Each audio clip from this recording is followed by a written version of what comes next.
हमारी किस्मत खराब। नहीं तुम नहीं आओ बाबू, आओ आओ आप भी आइए, दो लड़कियों की कहानी है भैया। जब किस्मत में लिखल बा तो कहाँ से मिली लड़की? दू गो लड़की पर टराई कोनी, पहिल की है रहला में लंघोड़ देख के कोनी कि हमारा लाइक भी आई, एक के बोली तेकरा के करे रही। इसको बोले थे कि कौन कहता है, हम बहुत देखे सैड सॉन्ग भी गाते हैं ना, तो ऐसा गाते हैं कि आप लोग का लगे कि रियल कहानी। कौन कहता है कि मैं सांस से जिंदा हूं? सांस से जिंदा थोड़े ना हूं, मैं तुम्हारी यादों से जिंदा हूं। लेकिन ये क्या बताए, मन को लोग ऊपर नीचे चारों तरफ से हे अर्जुन भैया, अरे प्यार से भरोसा साला उठ गया रे, दिल मेरा कोई मेरी टूट गया रे, यार हमसे बड़ी बेवफाई हो गई। पहिला गीत हमार भौजाई हो गई। हम सोचते रहे कि तरह के उनकर भव बनाई, हमार भौजी बन के आ गई। पहिला गीत हमार भौजाई हो गई, दूसरा की दुलैका के माई हो गई।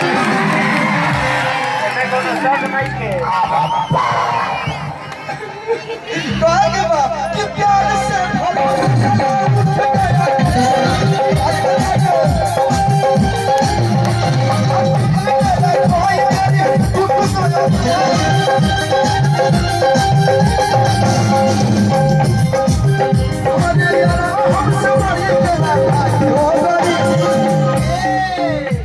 पहिला गीत हमार भौजाई हो गई,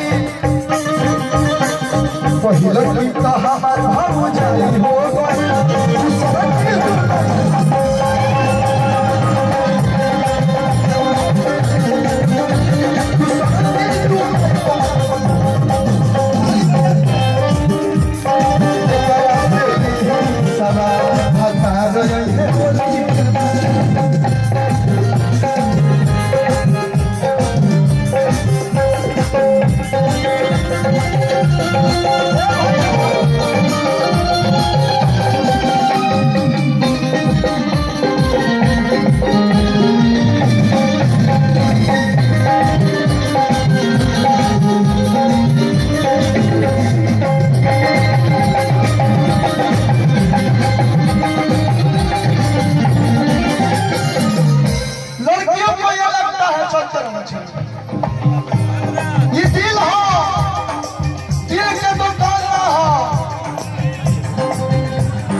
अगर प्यार पहले बारी तो प्यार करो, ना करबे तो सीधा।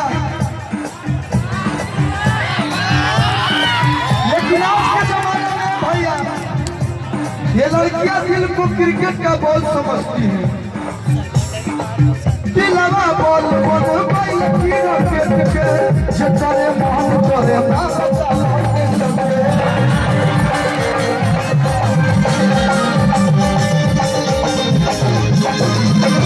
जब दिल टूटता है तो कितना दर्द होता है। ये तुम लड़कियां क्या जानो, दिलवा बोल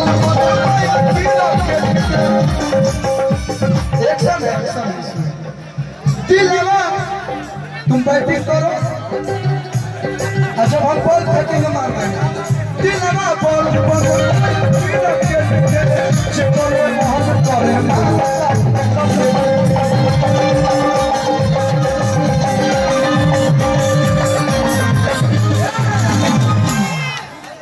कि हई तीसरा तीसरे आधे में लड़ाई हो गई।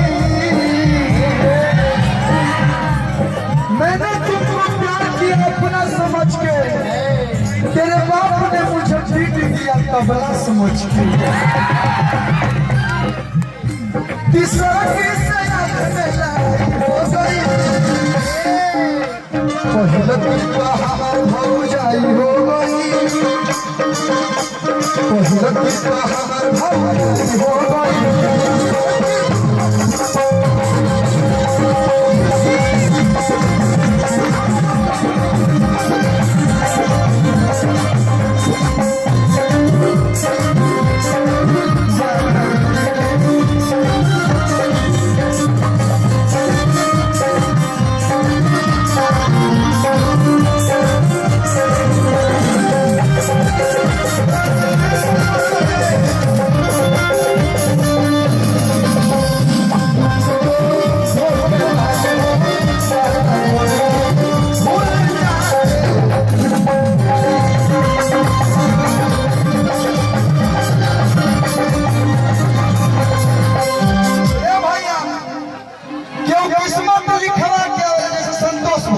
यहाँ के संतोष पहले मैंने देखी बियाह शादी बड़ा बढ़िया से हो गई।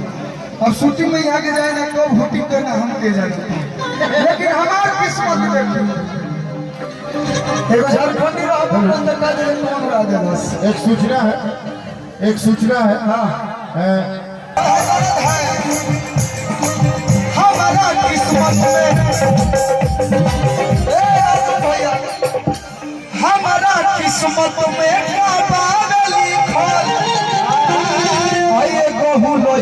ना चोरी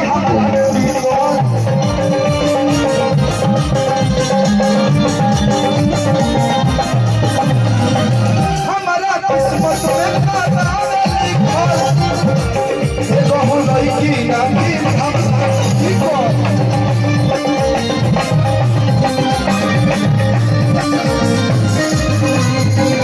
तुम लोग थोड़ा साइड प्लीज क्या होगा चौथी बात चल रही है चौथी जो सगाई हो गई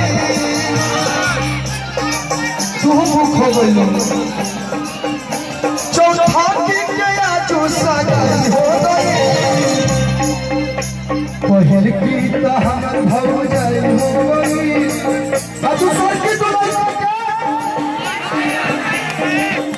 दूसर की दुल्हन पहल की तो हमर भौजाई दूसर की